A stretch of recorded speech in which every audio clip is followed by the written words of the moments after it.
All right, this is going to be a winners recap. We have Sven here. He's going to be going over his season, his auction, preparation, and all that. He's going to give us the juicy little details. Say hi.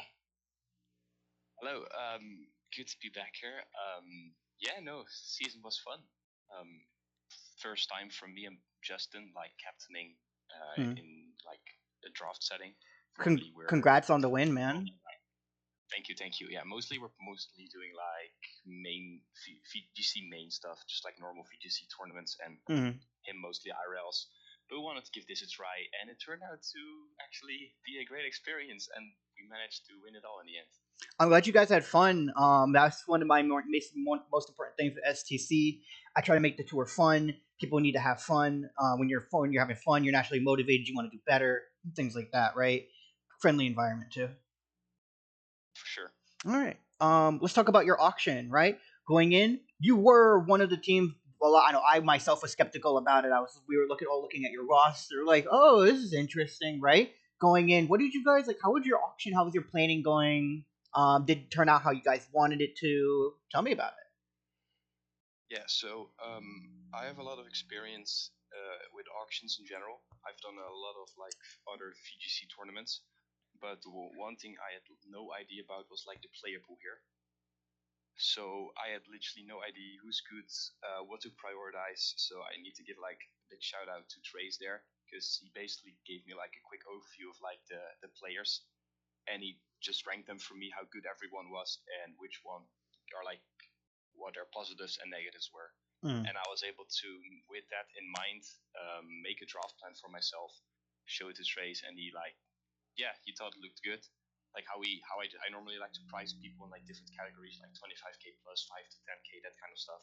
And then I made a list of like who plays what format, because that's also new for me, because normally you just play the current format in the tournament, and that's basically it.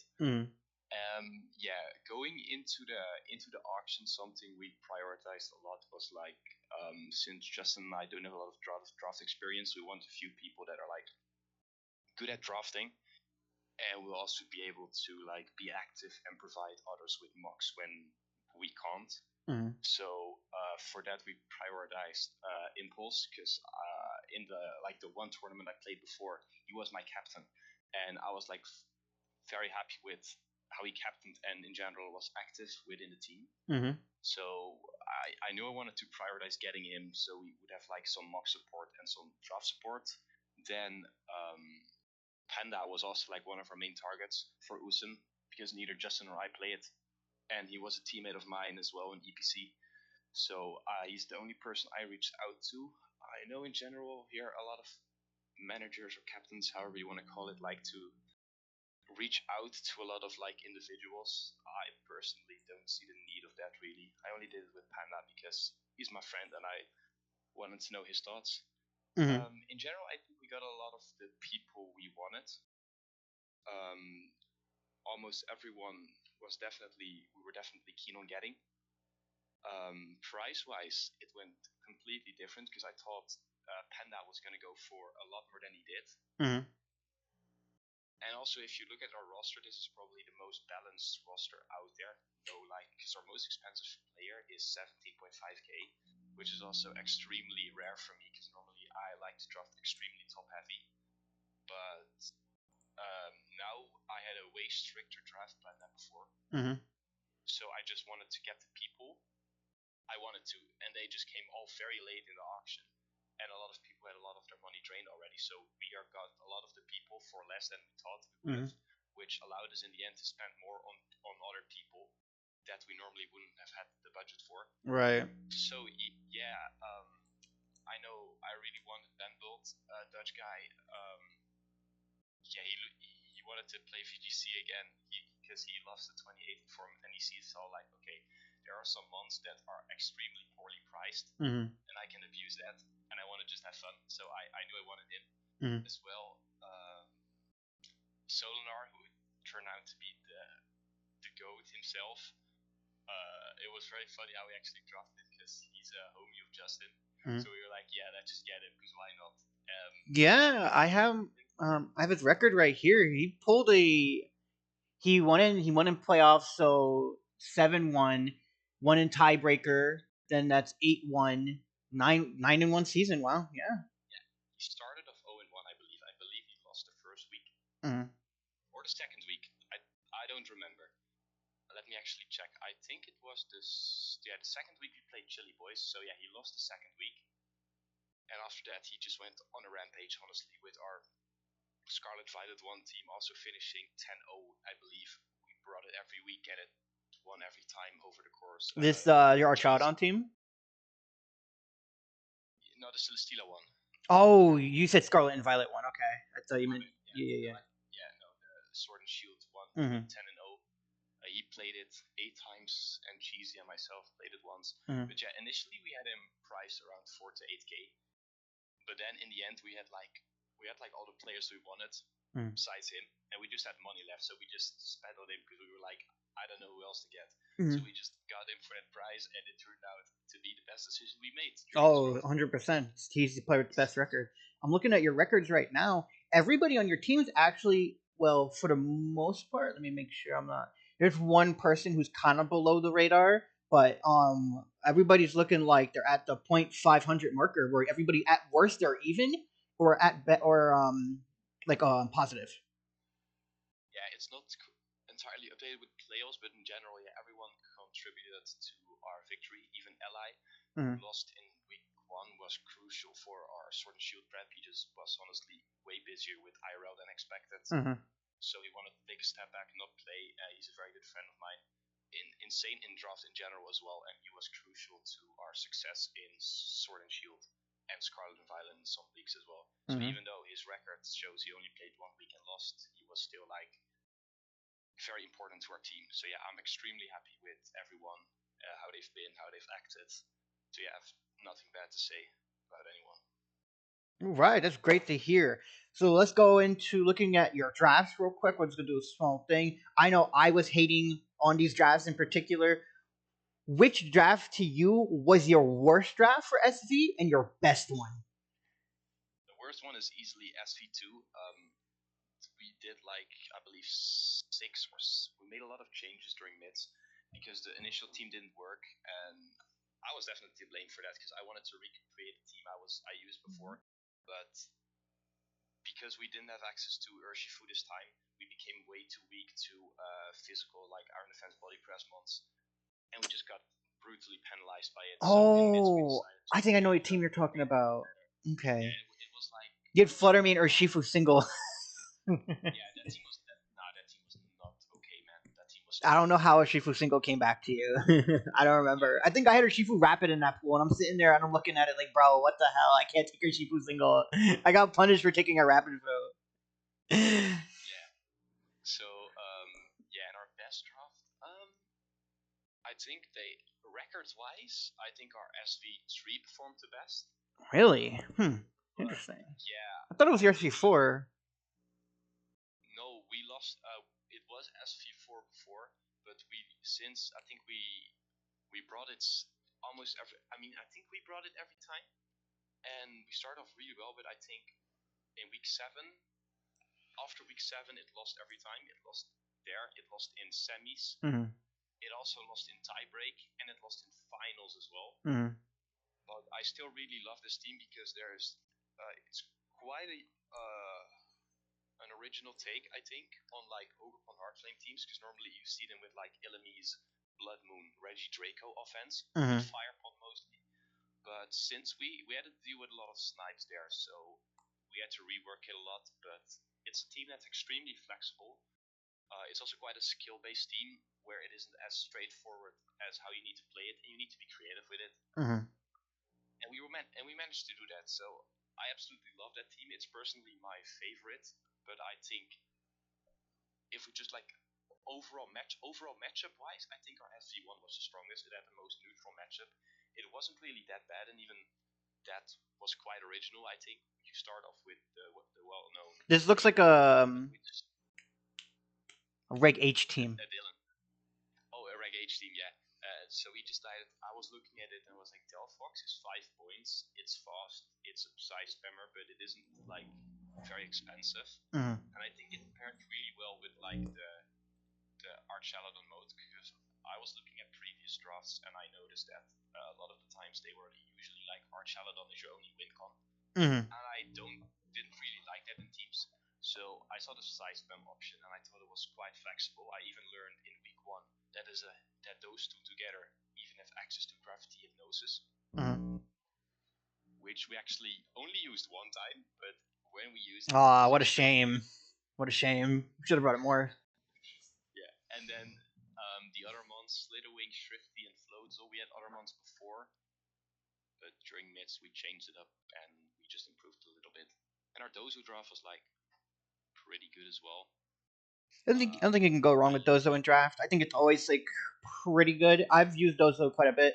I think it's overhated. I know like the easy prep as well. You just bring Mirror Herb or you just bring Haze, and it's like Mirror Herb doesn't work. You need to run Mirror Herb skill swap, and if they prep for it, like they click sub, your whole plan is just out the window.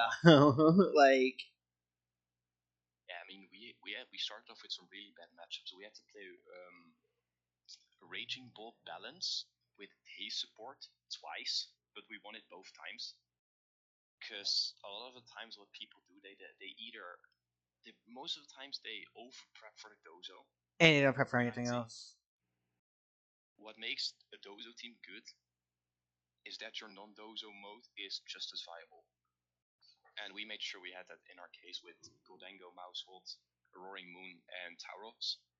And even Tatsugiri sometimes is a late game Mhm. scar for specs is quite strong.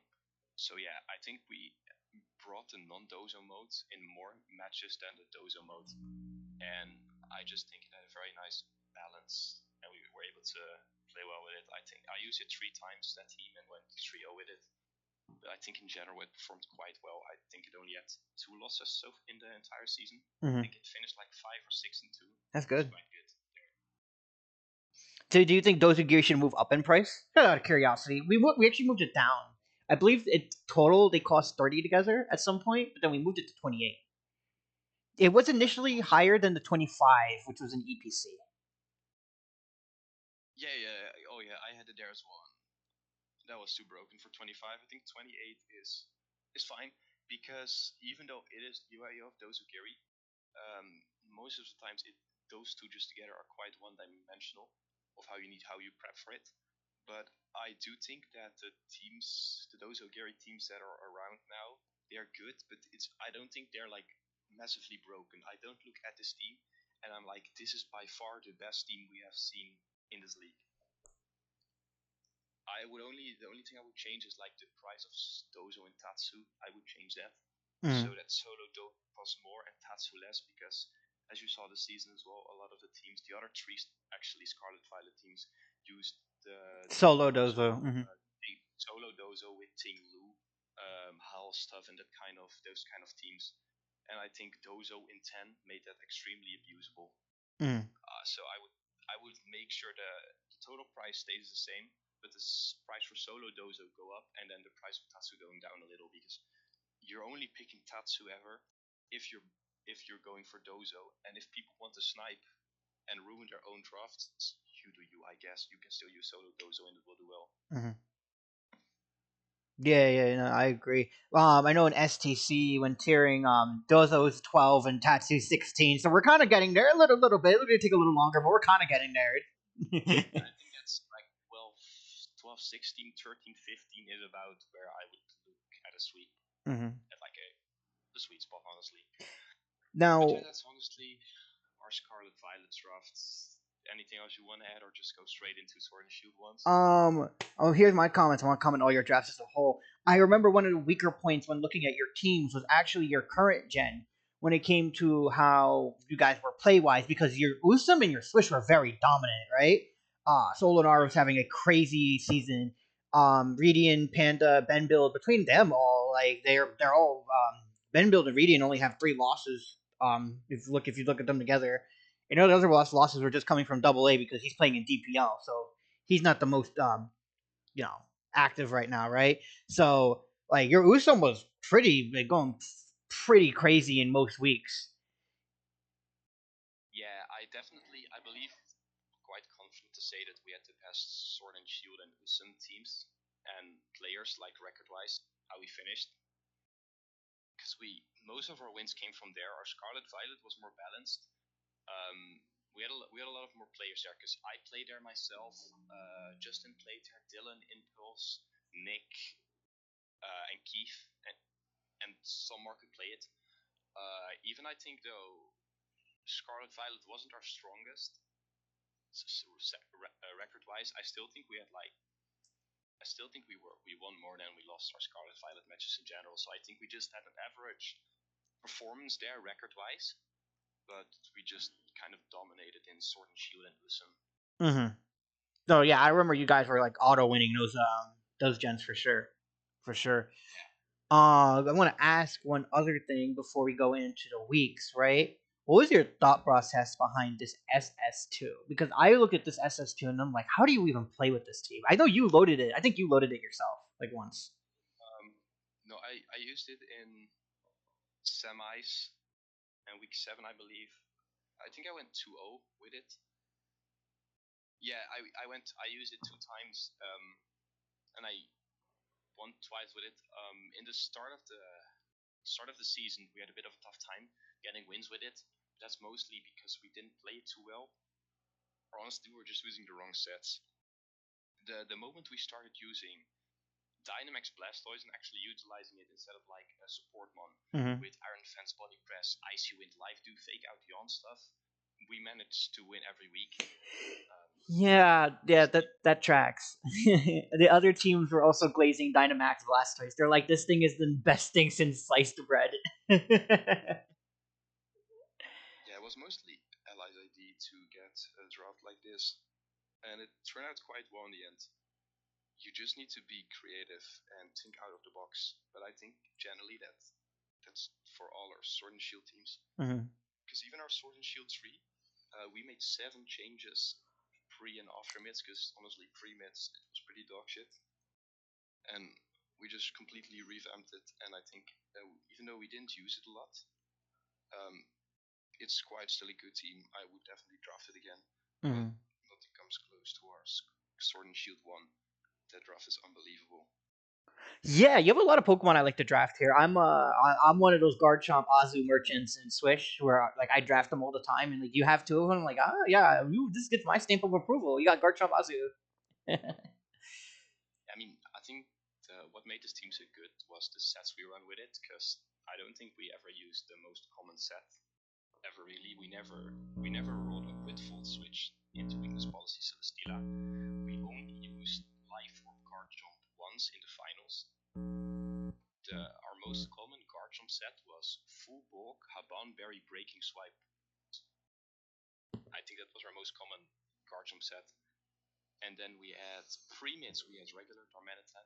And yeah, you switched it out to the the other one. yeah, we wanted this in the first place, but then Sora was sniped and then they dropped it again. So that was very good for us. And yeah, this team is just so flexible. I don't think it has any bad matchups really. The thing, the thing that lives rent free in my head, is that G Darm Okoing the Moltres Galar through Yashberry, and I'm sitting there like, what the hell? How'd that die? Yeah, that's the 1 week we decided to run Bandits on the Darm. So yeah, we knew it would kill, which was funny. But yeah, even the matchups we thought were bad never turned like into a bad matchup. I think I've played during Sword and Shield. I played a few draft leagues as well, but I don't think I've ever seen a team as good as this. And then our Usum, our first one. I don't know a lot about this, but Mega Metagross can't go wrong. Our Usum 2, we got Cotney for 2, which is a mistake. Yeah, I think that was a mistake. I don't know how that happened. Maybe I misclicked or something on the draft board. I don't know.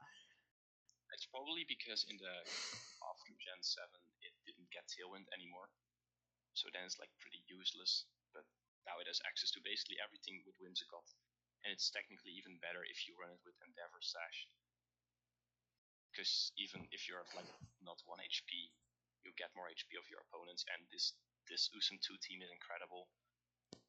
Bandle just used it almost every week and almost won every time. And then our Usum 3 was like Redin's team, and he finished really well with it. It's Yeah, just he did really well with this team. It's a bit unorthodox, but he did very, very well. I honestly don't know what to say about these teams. I don't know who's them.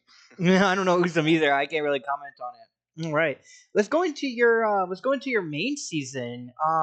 So going through the weeks, let's go through week 1, week 2, week 3. How are you feeling after you finished those weeks? I believe you were first seed going into mids. If I remember correctly, you were first seed going into mids.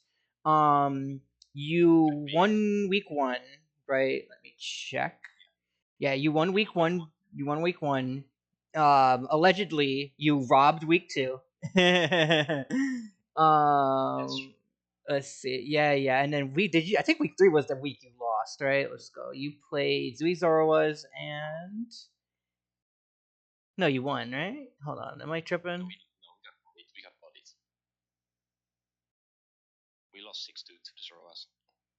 Oh yeah, I just can't read my own doc. Yeah, no, you lost. I just can't read my own doc. Nice. Yeah, no, you Yeah, lost. Yeah, I've thought this before, but like I don't think I've played a lot versus Tio's teams because he manages a lot as well in like regular VGC leagues. I have not beaten his team a single time. He's got my number. I'm OX versus no, I'm XO versus him, yeah, yeah. or OX. I don't know. I just never won versus him. So I was very happy in the end that we touched him in finals. Yeah, But yeah, that was one of the scarier teams going in, wasn't it? oh yeah, I just think week one solid start, 5-3 win. Don't remember much. Um, I just remember it was a miracle that we won our Dozo matchup there because that I don't think your Dozo matchup gets worse than playing versus Raging Bull, Chiyu, Bundle, Among Us with this team. I don't think the matchup could have been worse, but I still don't know how we won that. Oh yeah. Literally no idea. It's it's a miracle. Yes, honestly, solid first week. I think we won most of our weeks. Yeah, we won 3 of our Scarlet Violet ones, and then I believe Benbuild and Solinar won. So it was pretty balanced. Then week 2 versus Chili Boys, it was the matchup that some people were talking about till the end of the season, because allegedly we robbed them to death, and I cannot deny that. I think we robbed them. They robbed us in like 1 series, but we robbed them in like 3 or 2. I don't remember. And There was some it crazy was stuff going on in these games. it was also resulted in the worst and in my opinion also the best matchup of the season, Justin Tang versus the end masterclass. Like it was crit into miss into flinch para. I don't remember even what it was. All I know is that we should have locked up that match, but we like got choked, and then we got. I don't think I've ever seen a person get bailed out this much. I think if you would run it percentage wise, it's like 0.00 something, like the odds to make that happen. I don't even remember. It was crazy. And but they had a rematch in the finals, which is fun. Will come up later. So yeah, we won that. Then we came into the Zoroas. We were just absolutely murdered. We had no chance. Solinar and Nick were able to win. I got bodied. I had no matchup. Like Skipper absolutely murdered me. I couldn't do anything there. Yeah, So I like think that's just first. your draft is showing your new one on the dock because that's just how the dock works. But like your old matchup, I know because I looked at it. That was probably one of the worst matchups of all time. Yeah, yeah, no, nah. I tried everything. I couldn't win, and it turned out I couldn't win because I got absolutely murdered by Skipper. Never lost that badly. But yeah, we just got bodied, and then we went into mids. Yeah, we only made one player change. We switched up Akram, who is actually one of my best friends, but he was just too busy with uni work. So we decided to switch him out and make sure we guarantee playoffs by getting cheesy, because that's how it works. Apparently, you draft Hmm. during mids and you at least get to playoffs. So that's what we did. We made some changes to our teams. We completely revamped, as we talked about already, our Scarlet Violet 2, our Scarlet Violet 1. We changed our bottom picks a bit. We kept our other 2 Scarlet Violet teams the same. Sword and Shield 1, we switched up regular Darmanitan for Galarian. Sword and Shield 2 didn't change, and we completely revamped our Sword and Shield 3. Usum, I only know we made no. I know we didn't make any changes in our Usum 3. We made some changes for our Usum 2. I believe we ended up getting Serena, Heatran, and yes, Shininja. I don't remember what the old ones were, but yeah, successful midweek, I believe, and since then we didn't lose again. Mm-hmm. If you go into week 4, let's see, we played. Week 4 was Steel Rollers. That was 7-1. That was a massacre. Going Oh yeah, into week 5, you played Starstorm, which is a bit of a closer week, 5-3. Week 6, I think you played my team, where we were already out, so we were like fucking done. Yes, we got massacred 1-7 because we were already out. And yeah. then you played in the last Octilleries. week. Oh, you played Octilleries, where you guys like. Yeah, I'll come back to that in a second. I do want to say not really anything about week 6. Besides that, in week 6, you guys, I run the math. It was still possible for you guys to make it. Oh, was it? I Yeah, it was, but in the end, even if you won, it wouldn't have happened. But technically, I run the Mm-hmm. math. It was still possible It was at like that point. miracle chances, pretty much.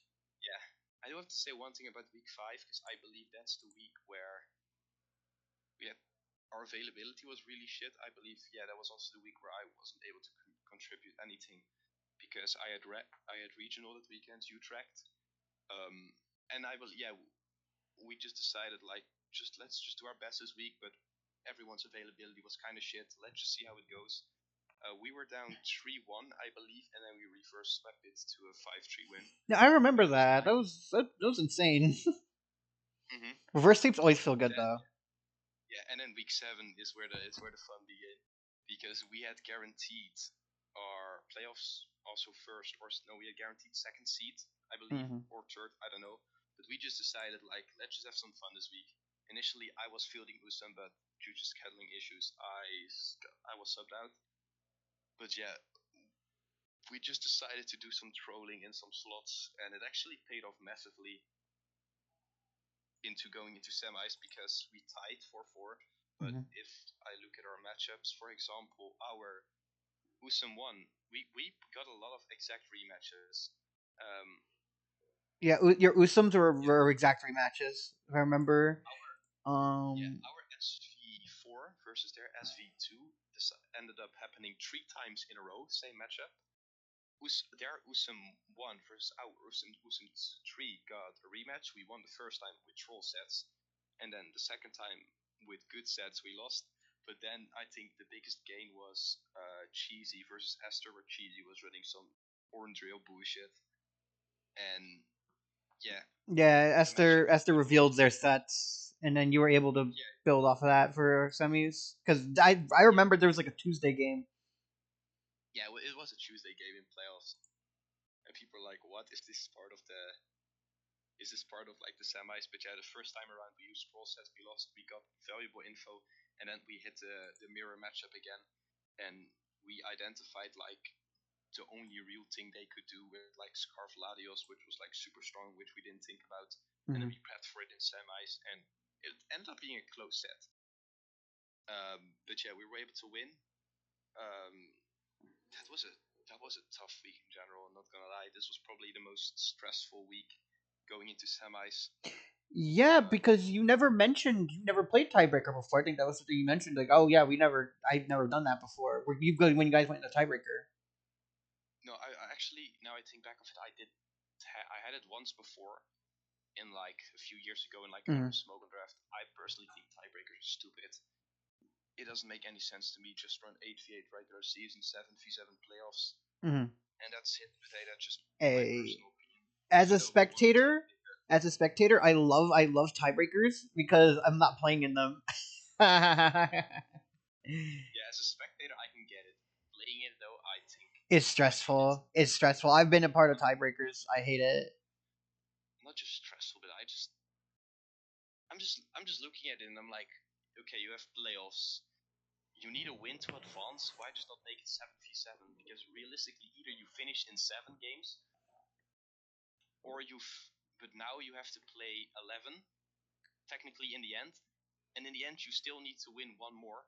So I don't see like the benefit besides for the spectators for the tiebreakers itself, but that's a discussion for another time. Mm-hmm. I do remember we were 3-4 down, so you could say like without tiebreaker we would have lost. Mm-hmm. I don't know how that would have exactly worked, because in 7v7, like our last match was Solinar, who was our MVP. So like if it was 7v7, he would have obviously played still. So you wouldn't know how that would have turned out. What would probably would have happened is this extra swish format, because you guys have 3 swishes, right? I think the extra format was swish, right? Yeah, so this Yeah, probably it would probably be this extra swish would probably been killed. yeah, that is true. So the lineup would have stayed the same. So if you look at like how the results panned out, then we would have won 4-3. But now we went 4-4 and we went to tiebreakers, which was funny because we made sure we played auxiliaries for the third time in 3 weeks, and we hit some, because even here in the semis we hit a lot of, as we talked about. Yeah, you hit rematches, yeah. We had rematches, and then it happened again in the semifinals tiebreak, where our SV4 versus their SV2 played for the third time in a row, and we lost all 3 times,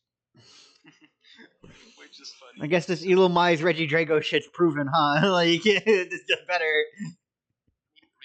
realistically, the first time around we choked. We should have won in 2. The second time around, I believe we choked as well, and then the third time around we choked game 1, and then game 2 we just got bodied. But yeah, even though if you look at it, you can see like we lost 3 times. It was always like pretty close. Uh-huh. The matchup is still super doable. Like it's not really that bad of a matchup, honestly. It just sometimes just goes the way it goes. So yeah, we started semi tiebreakers of Town 01. Then Solinar won because he's the GOAT.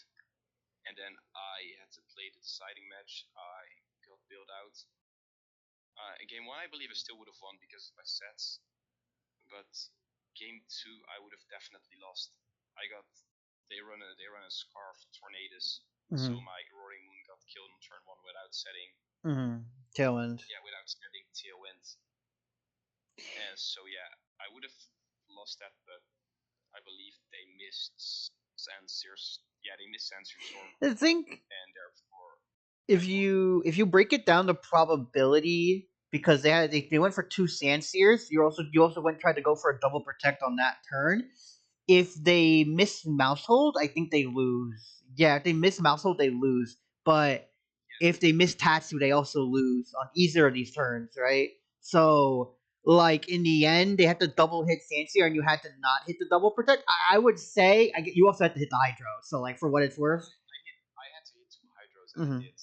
Regardless of like the odds, normally I should lose that because they had a good prep there, like a good tech. They definitely cooked that matchup very very well. Were you banded Dozo out of curiosity? That was banded, right? Yeah. Yeah. I figured. I was looking at that. I was like, damn, that killed. That's banded. Yeah, what we realized in semis was that this McMurder is big threat for our team. Mhm. So I was like, how do I patch this up? Because even with Terra types, if they get T1 up, they clear Smogas, and then Dozo is basically not very good. But if we run like Terra Steel, they hit us with super effective overheat, and we do have to beat a nerf because they run a random setup. We just get bodied immediately. So I was like, I think I decided on these sets the day of the match, and I was like, I'm gonna try Bandit Dozo because I was looking at Cogs with Terra Dragon, and I was like, I can basically with Order Up, if I get 1 boost, I OHKO anything, and if I can't set up, I still had Outrage as a move there to hit, and yeah, it paid off bad. It paid off amazing because I was also running Covert Cloak on the Tauros, because what we noticed in the semifinals was that their single strike Rillaboom lead was extremely hard for us to play around. They didn't even bring Rillaboom in the end, but yeah, I just got locked out there. Game 2 should have gone to a game 3. Mm. I don't know what would have happened there, but yeah, I don't know. We won in the end. We proceeded to finals, which was an interesting week as well. Honestly, it was very very up and down. Finals felt like a blowout to me. I don't know. I remember finals kind of being kind of a blow. It was close. It was close. What was it? You guys were up 3-0. You think you guys were up 3-0, and then you blew to 3-0. You went to 3-3, and then you won the last two, if I remember correctly. Yeah, yeah. We started off great with we picked the turret Usamir because we looked at like our matchups and we thought like we were always gonna hit two extremely good matchups here, and we ended up hitting three very good matchups. We also ended up winning two because, yeah, as you said, we started off 3-0. Redden won the first one, then Justin won the second one, which I think Blastoise went crazy there because we have never shown. Which is funny because we said earlier that Justin Tang versus the end was like the worst matchup of the season, and they ended up repairing into each other Right. being an arranged match. You guys cooked that. You guys cooked that one hard. I was watching that game and I was like, this is really good prep. Yeah, we were going. I was testing this matchup with Justin, and I was like, versus this rain lead, if they do this, they're probably gonna try to get rid of the left turn 1 and then try to get a haze off on turn 2. And I was looking at our previous sets, and I was like, we have never shown Shell Smash Blastoise ever. We did use it I used it in semis, but I never got to use it. But we have never shown it before. The last time we played this matchup, they had a bit of a different team because it was also the same player matchup, but also the same team matchup. And we used a support blaster there, so I was like, let's run a Shell Smash 1. So, Bless you. my apologies. Yeah, thank you. And I was like, if they do this rain lead, they're gonna try to kill the Clef. Let's just get up off a Shell Smash. Then turn 2, we can kill this Blast, we can kill this Politoid, and from there on just honestly win. And what ended up happening is they actually switched out their Kingdra on turn 1. We got a Shell Smash 1, and we just won. Like, we run some cool sets there that they basically Prep won us that set. Then I won my matchup as well. I run the most cringe Dozo set I've ever run.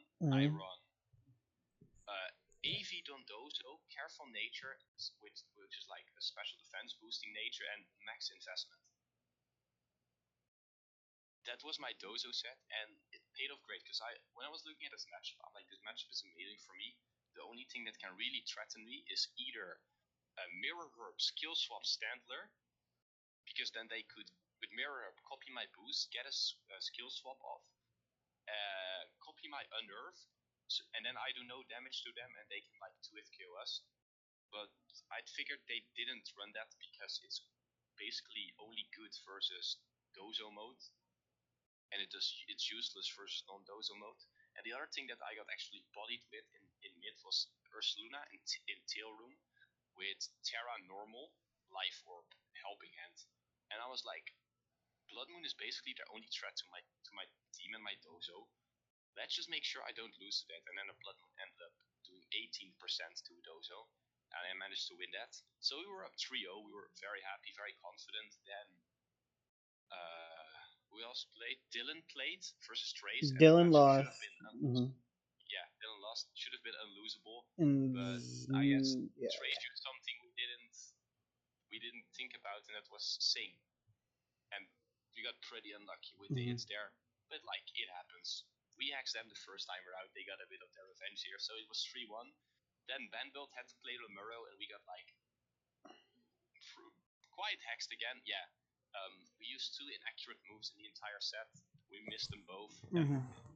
First game 1, Serena misses Power Whip, which would have won us the game, but then we lost. Then we win game 2 and game 3. Serena misses a high jump kick, and if we hit that, we win, but we lost. Serena decided it was working too hard and just wanted to throw a little bit. Yeah, you have to understand. True. And then Nick lost. I don't believe there was any hacks involved there. And then, well, we still had Solinar, and he's the GOAT. He won, and then it all came the double A, double A to clutch it. Yeah, I remember this. Double A to and yeah, very good prep there from him. Um, yeah, and that was our season over. I was like, please win. I don't want to go into another No tiebreaker. tiebreaker. Chili Boy tiebreaker, I thought was really scary. I was very confident if we would have gone to tiebreaker because Uh-huh. we pick Sword and Shield. We got Solinar in there, and he's just gonna win because this matchup was the hardest one we could have pulled out of the tree, and it was a pretty convincing 2-0. Um, I was confident that I could win because I would assume they would pick SV, and then I would have fielded myself there together with probably Justin, and I was confident we definitely could have won there. Not saying we 100% would have because who knows? In the end, like we could also just get bodied and just straight up lose. But I was confident if we would have gone to tiebreakers, but I just really didn't want to. So I was happy we were able to win 5-3 in the end. Yeah, as I said, I was very happy with the entire team. I do think the true MVP was Solinar, but someone we have to give a lot of credit is another helper that actually isn't on our team. I don't know if you know him. He's quite a pretty well-known VGC player in general, Banfox, Italian player, and we would not have been able to win the league without him. His support was immaculate during drafts and cooking up a lot of our good sets every week. I've never seen that good of a helper or that active, and honestly, yeah, he was a big part of our success this season, and we were able to win. Unfortunately, I'm still new to the VGC scene. I don't really know a lot of people. I don't really use VGC Twitter like that. So a lot of people, like unless I've I've met them like IRL, I don't like know them.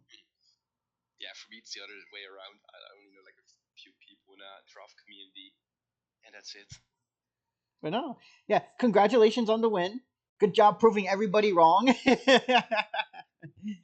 because it was very funny because at the beginning I believe we got ranked 7th in the like overall power rankings That's in the right. video you guys did, and then I was also I knew people thought our draft was mid, and they also thought our teams were mid. But I just think what made our draft good in the end was everyone was extremely active, eager to win, helping each other out. And like if you're active and you're prepping hard and you're having a good time, generally you're inclined to do better than a team that doesn't really enjoy it or doesn't work together well. Oh yeah, for And sure. what made our draft good, in my opinion, were that a lot of our drafts were pretty creative, and in the sets I run, not I mean we, in the sets we run in general, and a lot of people just, I mean, I guess underestimated the creativity here. I don't know if it was like a standout or if this would happen again with the way our teams would have turned out record wise, but I'm happy with how we did, and in the end, we won the league, and it's all that matters. Like I said, congratulations on the win. So can I ask, will you yourself be returning next season as captain, or you don't know yet? I'm not so sure. I liked captaining here. It was a new experience for myself and Justin, but it was a lot of time, and yeah, I don't know if I would have the time again to like get everything going in the way I want, because this even takes more time than regular VGC. Oh yeah, 100%. The team prepping, the team prep aspect. VGC draft tours are a commitment. They're a very big commitment. That's why there's not that many of them. Yeah, no. So I don't know if I would come back as a manager. Really, yeah, I'm not too sure. At the moment I would say probably not, but who knows? I will probably be back as a player again if it works out time wise, because I did really enjoy playing draft, but we'll see. Right, right. That's great to hear. Is there anything else you would like to add about your season, or are we good to wrap it up? Yeah, no, I think no, I think I said everything I wanted to say about our run. I think in general, yeah, it was fun. I think it was fun to see like the last playoff spot or the last two being decided in the last week still, between like Chili Boys actually and Happy Friends. I believe those were the teams it came down to. Um, yeah, it was just fun getting to know the VGC draft community a bit better, and yeah, it was a fun experience for me. I'm happy I did it. And one last thing before we go. If Chili Boys did not knock out Zoe Zorwas, would you have been confident going into Zoe Zorwas? No. They would have the first seed, so they'd be able to pick the format versus you. Yeah, I don't even think that is a big deal that much, really, picking the format. It was nice, but it isn't like a deal breaker to me. It's just, yeah, no, as I said, Zoroas and especially Tio has my number. I've never beaten this team. So yeah, I was scared as hell if we had to play them. But yeah, Drew Zorias got my number. Tio is the GOAT. He's just the GOAT. Can't say anything else. All right, all right. I'm gonna wrap it up now. Thank you everybody for watching. I hope to see everybody again in STC season 5.